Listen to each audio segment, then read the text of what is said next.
Okay, All good. thank you. Welcome to the official press conference. Vodacom Bulls versus the DHL Western Province. The floor is open. Jake, good afternoon. You going up against a resilient Western Province side. Your thoughts on their team for this weekend and what you'd be expecting from them?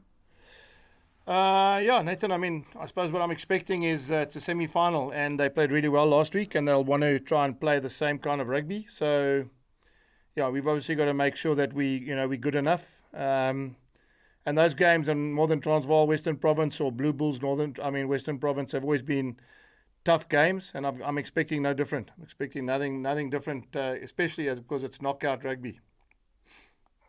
Last two questions, Jake. I remember speaking to you about the potential signings last week. Next month, you sign a Bok veteran, Bismarck. Will he be one of many signings, especially for the upcoming United Rugby champs? Not that you guys need more players, as you could potentially field two competitive sides with your current squad. Yeah, Nathan, look, I must, on the record, we haven't completed that signing. That's all speculation at this stage as well. Obviously, we've had meetings. But yeah, that's the kind of play we want to get back. I've told you many times, as I have to all the other media, it's a tough comp in the north. I've been there, I've coached there. And you need depth, you need experience, you need guys who've been there and played in those conditions. So those kind of guys like him, like Jacques, Du Plessis, like obviously Johan Goosen, like guys like Harold Foster, that have got experience. It's important that we get those sort of guys involved. So, yeah, it is, and like you say, two teams from January. That looks like the Currie Cup's going to start, and then you need two quality teams to play week in and week out. Okay, right, Jake. Then last one. I just spoke to Dobber before the presser, and he stated what he'd be expecting from a well-settled Bull side, as Adams, the captain, said. Jake, we know playoffs are less flashy and more conservative, with a more likely option of a 3 rather than a potential 7-pointer.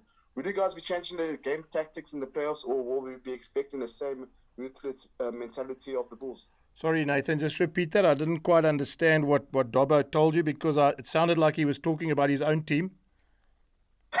He was saying a well-settled Bull side. Yes. That's what Adams, the captain, said. Yes.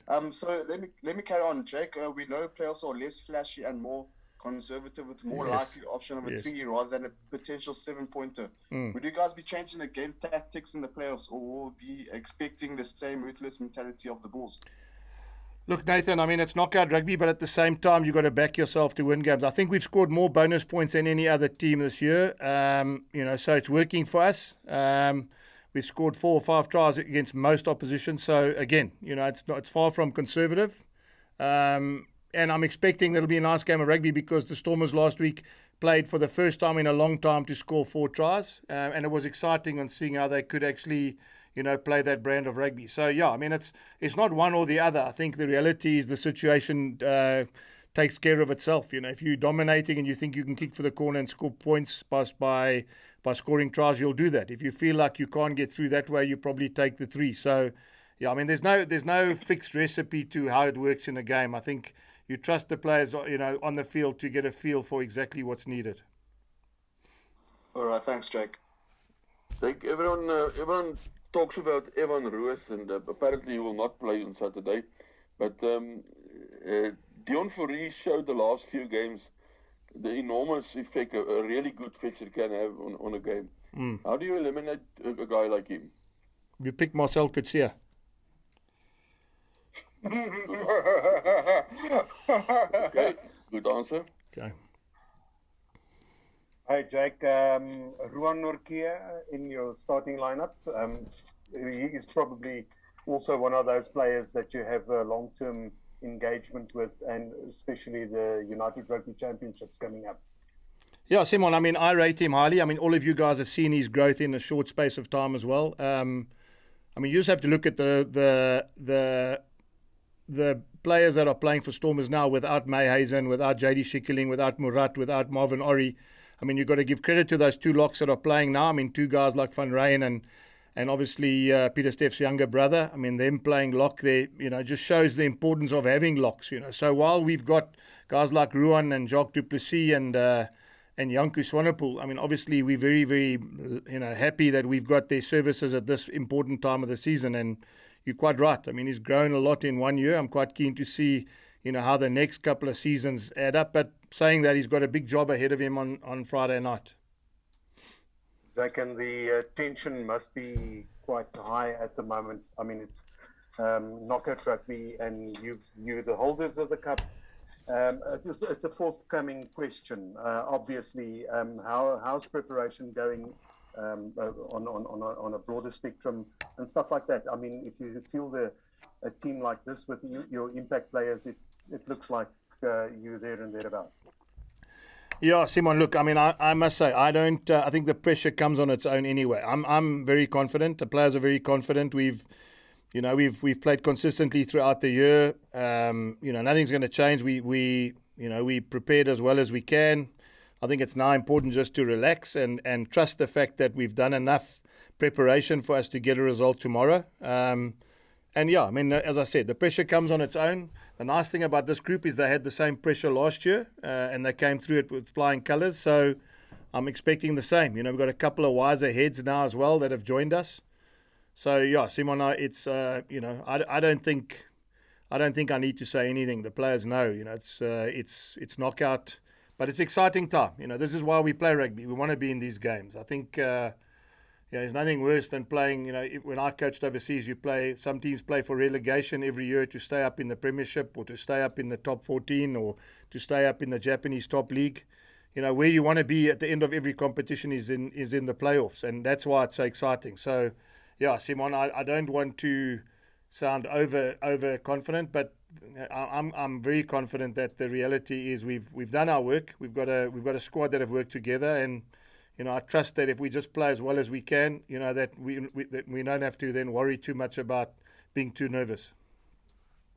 Jake, having said that, Dobbo was quick to take the underdog tag and saying no one's giving Province a chance and they're just going to go out and play their game and they're not actually worried about the result.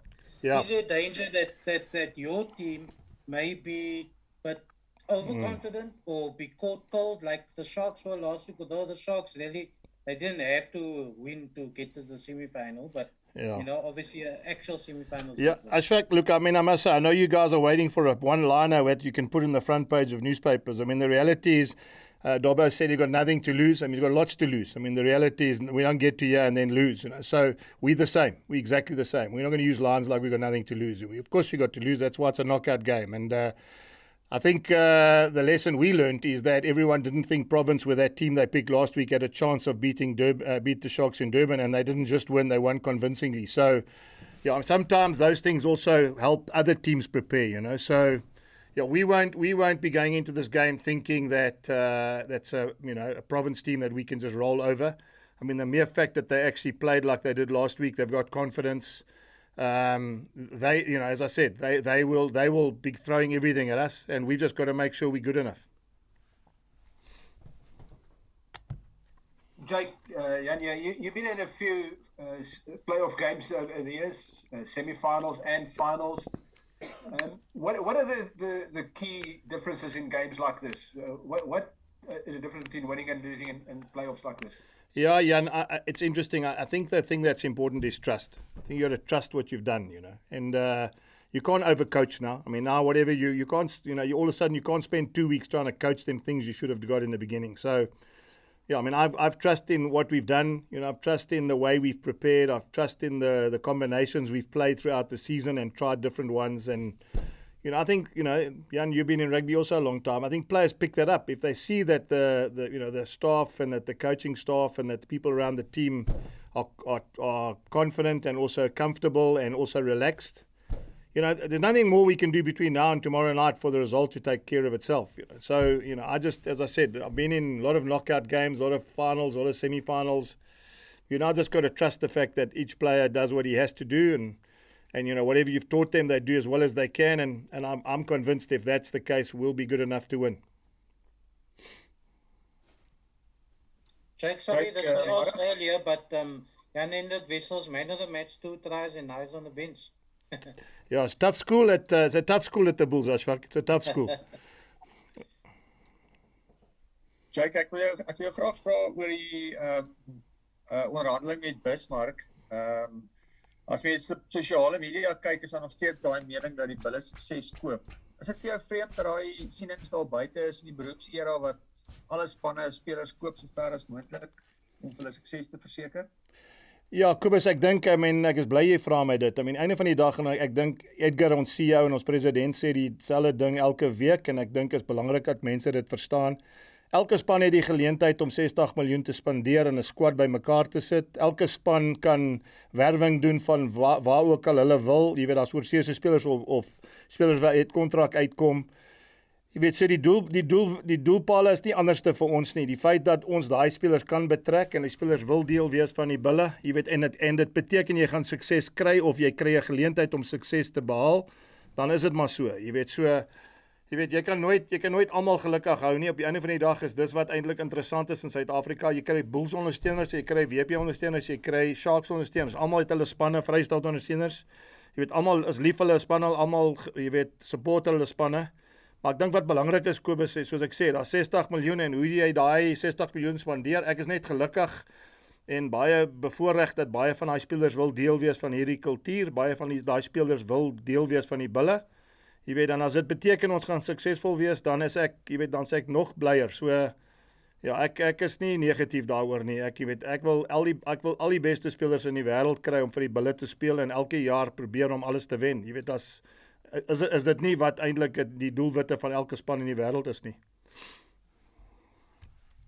Jake, sorry, I know, can I ask you to repeat that in English? I mean, the reasoning behind you just explained your recruitment strategy. I must say, I only speak vlot Afrikaans now, Jan. So, no, it's, I think, in English, Jan, you know, I think there's a lot of people speaking out there about, you know, bulls and players and buying players. I think what's important to understand is that our CEO, Edgar, our president, Willem, has said it many, many times, and I'm just repeating the same message.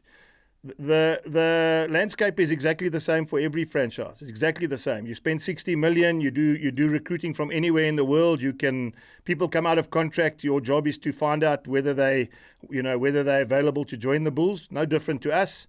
You know, I'm very fortunate, very blessed, and I suppose very humbled by the fact that a lot of guys want to come to the Bulls. A lot of guys contact me and they want to be part of this club, and you know, they see the same vision and mission that we want. We want to be the best rugby football club side in the world, and you know, if that means that you win, that's fantastic, because at the end of the day, that's what the goal is. The goal is for every franchise to recruit the best players, to have the best staff, to win as many trophies as you can.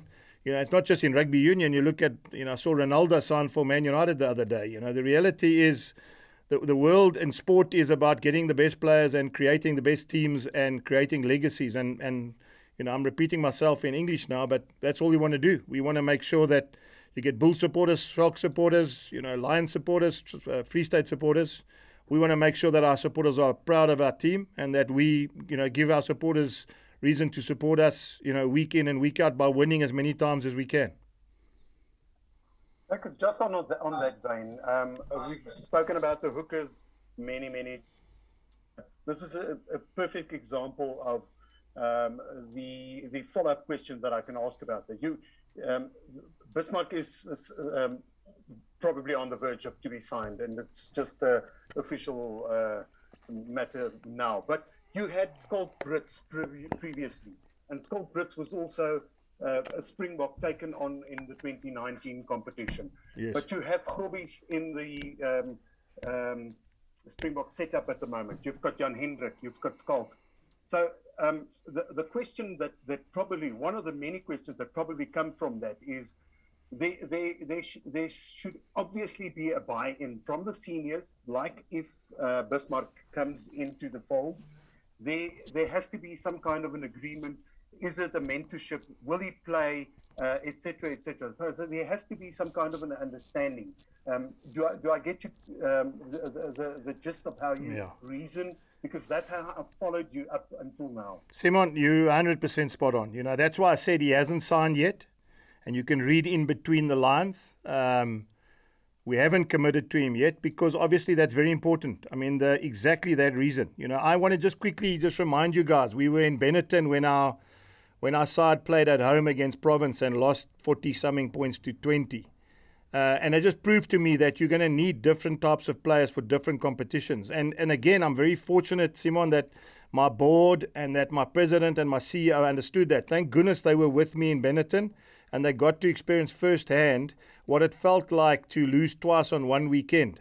And so part of it is creating depth. Is if Jan Hendrik Wessels is going to stay at home when we're in Benetton and learn from Bismarck du Plessis in a big crunch game at Loftus, then that is a role that Bismarck will be giving. If we feel that Bismarck is away in Benetton and he's now teaching Joe van Sail or Skalk Erasmus what it's like to play overseas in rainy weather in Connacht, then the reality is that's the lesson that coaches and players need to buy into. So Simon, 100% spot on. I think every player, senior player, needs to come in, understand his role, buy into the fact that he's 100% happy with that role and it's not going to change. And that's part of the theory that we're putting together as a union. So, I know I've got a job for him. What's really nice for me, Simon, is he's an old grey. Jan Hendrik is an old grey. There's probably a little bit of emotional attachment between the two as well, in that he would like to be part of growing another grey boy to become a hooker for South Africa. And if that's the case, Simon, then I'm happy. So, without getting too technical, but those are the sort of things we discuss in our meetings. And it's almost like when you asked me that question, it was like you were sitting in an interview meeting with myself, Edgar, and one of the players. That I just need to know where their headspace is, how they feel. And it's not only about the Bismarcks, it's about all the players that we bring to the club. Is, what is it that they want out of it and what is it that we want out, and making sure that everyone's happy so that there's no miscommunication or suppose feeling of let down either way. Jack, you just mentioned that Boris is deel van 'n is natuurlik deel van 'n groter prentjie vir julle. Die uitklopwedstryd môre vorm deel van julle program of julle proses na die JRC toe. Kan ek jou vra, Jack, julle het 'n redelike gedigtespan wat jy gekies het vir môre. Is julle gemaklik en jy sou pas verwys na Benetton? Wat se lesse het julle byvoorbeeld geleer as 'n gunsteling in Benetton wat julle in môre en waarskynlik 'n finaal in die Currie-beker kan neem? Wel, kom ek stel dit so positief. Wat ons daar geleer het, 2 lesse. Een is ons het 2 keer daai Saterdag verloor. So as 'n unie het ons 'n les geleer van ons werwing vir diepte. En ek het nou net daai antwoord gegee vir die media. Die tweede ding wat belangrik is jy weet, ons het 'n finaal verloor daar. Jy weet, ons het 'n kans daar gehad om 'n beker te wen. Ons het nie daai ding deurgetrek nie en dit maak seer. So jy weet, hierdie groepspelers het nou daai gevoel gekry van hoe dit voel om nie 'n beker te wen, veral in die laaste stryd van die wedstryd of veral in die laaste hoek van die, ek weet nie hoe dit in Afrikaans sê nie, maar jy weet, op die laaste stretch het ons daai ding laat val. So daai lesse is ek het seer gemaak en ek hoop daai lesse, jy weet, het seer genoeg gemaak om seker te maak ons het 2 weke nou om nog 'n beker te wen en om 'n kans te gee om vir die bulle ondersteuners laat trots te voel, en ons moet seker maak ons kry dit reg môre. Jake, you just mentioned that Bismarck should help Jan Hendrik to become another Springbok hooker. Is that your final position on Jan Hendrik, where he will become a Springbok, or are you still in doubt? Look, I'm not in doubt at all, Carl. I think I've coached lots of guys that I know. I mean, he's going to be a Springbok. It's just a question of when, and I think if he played prop, he'd probably become a Springbok as well. But I think props, if you look at the abundance of props, I mean, and again, you've seen what's happened in the last month. They moved our tight head prop to loose head prop, and now all of a sudden he's a loose head prop. And again, it shows a massive amounts of talent that Trevor's got. And if you look at Simpiwe that we're bringing through now, and we're bringing Gerard Steenkamp through, and you go through the list, Oxenchair that's at the Sharks, and you go Tisa Tolis that's at the Lions, then the pecking order for a guy like Jan Hendrik, who's 20 years old or still relatively young, it's a long time for him to actually shoot past those guys. So to answer your question, Carl, I'm trying to find a way in which that he can find the shortest route to become a Springbok. I did the same with John Smith. John Smith was a tight head prop. And I just saw that age-wise, he would have made it, but he needed to be fast-tracked in a position where I thought that he could play at that level, So, Federico Mendes the same. I think Sean Fitzpatrick was a tight head prop as well, moved to hooker when he was a youngster out of under 20s. So it's been done before. And when I'm answering it like this, I'm sort of feeling like you're holding me over a barrel. Is this like the death wish that he's now going to stay at hooker, I mean, I think that he's such a good rugby player that I think if I put him at flank, he's probably going to make it as well. So, I rate him, and I don't want to talk him up as though he's the only player I have in my group. I'm just finding a way in which, in our system, we can produce those sort of players, because at the end of the day, a successful Bulls team means a successful national team, and a successful Bulls team means players get exposure into the national setup. So, I'm fully sure that if we keep him there and we trust him and we support him, and he will make mistakes. He made a couple last week against Free State as well, defensively, standing in the wrong place, leaving the line out too early, leaving it too late. But I mean, that's understandable. We don't now chuck him away and start again. We're going to try and find a way in which we improve him. Kijk, jammer, ek weet my Engels is baie swak, maar kan ek net 'n vraag om moontlik herhaal in Afrikaans vir vandag? Wat staan tussen jou en Bismarck se handtekening, meneer? Nee, 'n paar dinge, Percival. I mean, ek sê 'n paar dinge. Ek wil net graag, ons het nou met hom onderhandel. Ons het met hom bietjie gepraat oor wat is sy doelwitte, wat is ons doelwitte, en op hierdie stadium, hy's nou op die plaas en hy sal terugkom na ons toe. Daar 'n paar dinge wat hy moet nou ook uitwerk. Hy het 3 jong kindertjies nou net teruggekom van Frankryk af. Soos ek sê, hy moet nou besluit wat is sy volgende, stap vorentoe, en hopelik is dit om saam met die bulle te speel. Jake, just to get back to tomorrow, Yes. Cornell on the wing, obviously he's a very accomplished player there, but in an ideal world, is that where you would have wanted him, and just how badly concussed is Kurt Lee? Yeah. Well, okay, a couple of questions there, Ken. I mean, in the ideal world, you want to pick the best team you can on the field, and for now, this is the best team we can put on the field from what's available. If you look at Gio, who got injured and got injured twice, he would be there and thereabouts as an outside back. Curtly would be there and thereabouts as an outside back. Stedman has spent a lot of time at the sevens, and that combination of him and Cornell that worked really well last year together, obviously wasn't the same this year because of the time factor that they didn't spend together. A guy like Marco Jansen van Vieren, who played centre in the final as well, is an option. But we just felt that the centre combination of Lionel and Harold that have played together, I think 3 Super Rugby finals, many Super Rugby games together, many training sessions together, offers a little bit more stability for us as a group. I'm talking about from a combination point of view. And Cornell can play wing, but there's nothing to stop us from certain plays, standing him in the midfield and obviously using his skills as a wing standing at centre. So, and who knows, maybe he might go into centre at the back end of the game and I'll put Stravina on the wing. And then we almost to the back line that we had last year as well. So, yeah, it just depends. Ken. I think that, it's sometimes a gut feeling, and the players understand that. We need to know what's needed for this week, and everyone's bought in that we probably feel that back line is what we need, especially for this game. Okay, just how badly concussed is Kurt Oh, yeah. Lee? And just sorry, to following on from what you answered, a guy like Lionel Mapu seems to have really added just some incredible small things in midfield there since he's arrived. How happy have you been with that signing and how he's played? Yeah. The last So Ken, firstly, I mean, the head injury is one of those. It's such a difficult injury to assess because it's not like a torn ligament or a contusion, wherever, where you sort of have a time frame on how that changes or how you can get him back on the field. So once there's physiotherapy, etc. So where we are now, it wasn't good. Apparently, it also at sevens it got a whack on the chin, and I think what we decided to do now with lots of rugby coming up is get him to a specialist, let him be checked out, and I think also give him peace of mind, Ken. What you don't want to do in a player is that if he feels as though he hasn't really got an answer about why it's happening, and I mean, if you think about it, he had a scrum cap on.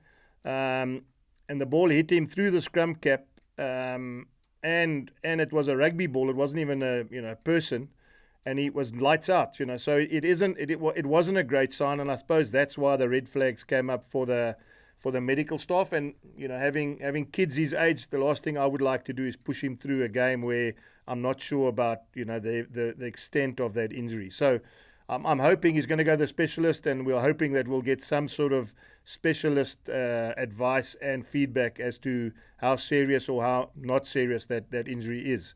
And then Lionel, Ken, I mean, I've never coached him. I didn't really know him well. I mean, I saw him I've been living overseas for 9 years, so I wasn't really, when I was coaching the box, he wasn't around, and when I was overseas, he was coming through the line setup. But incredible rugby player, incredible guy, adds a massive amount of value to the team. And I'm sometimes amazed by he's not only a tough guy, he's also got soft skills, and he's got great feel. He understands the game, really well as well. So yeah, it's a massive signing for us, and I've got no doubt that combination that we've got now is a solid one. And I've got no doubt, he could probably even play on the wing if I needed him to play certain games on the wing, because he is so talented and he's got such good feel. I think your team is regarded as one of the more disciplined teams earlier in the season, and the last few games you had a bit of trouble with lots of penalties. You draw AJ Jacobs again. Some people would say that he was a bit trigger happy last week, especially with those first of the yellow cards. Yes. How do you handle a situation like this? Do you talk to him before the game? Do you work on your discipline? What? Because the discipline will be. Every 3 points is vital in a game like this. Yeah. So, Chris, I'll give you a bit of feedback. We had a Zoom call with the referees and the officials this week with our captains. I think Province had the same, Sharks had the same, and obviously Griquas had the same. So it wasn't preferential treatment at all. It was a great initiative by Mark Lawrence to actually get us to talk about things and ask questions.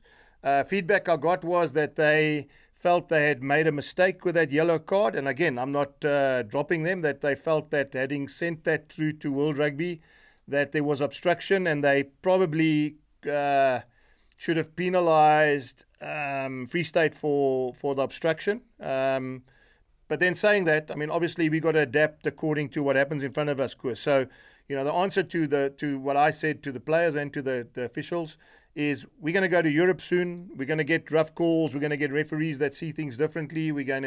And I would much prefer for us to be strict and get it all right and make sure that we understand what's coming, as opposed to letting everything go in the Currie Cup and then getting into the middle of a United Rugby Championships and then finding out that the way we play and the way we interpret it in our laws are different to the way that it's refereed in the Northern Hemisphere. So, yeah, Chris, it is something that we spoke about. Our penalty count is no different to most other teams. I think that the tackle and the breakdown is an area that's incredibly, strictly blown by everybody. If you look at that game a couple of weeks ago, Free State versus Pumas, I think they gave away 14 penalties in the first half. So I think it is an area, and that again, of course, is part of having guys like Marcel and Arnu and Johan Goosen and Harold Foster and that are a little bit older and understand the experience, and hopefully they will be how can I put it? They'll be calm enough to understand that they can't make those kind of mistakes, and they'll help the juniors on the field understand, how to handle that pressure. Okay, final question, please. Anything else, guys? Everyone happy? Well, good. Cool, thanks. Good luck. Thanks, Thanks, Jack. Good luck. Thanks. Thanks. Thanks, Cheers, guys. Cheers,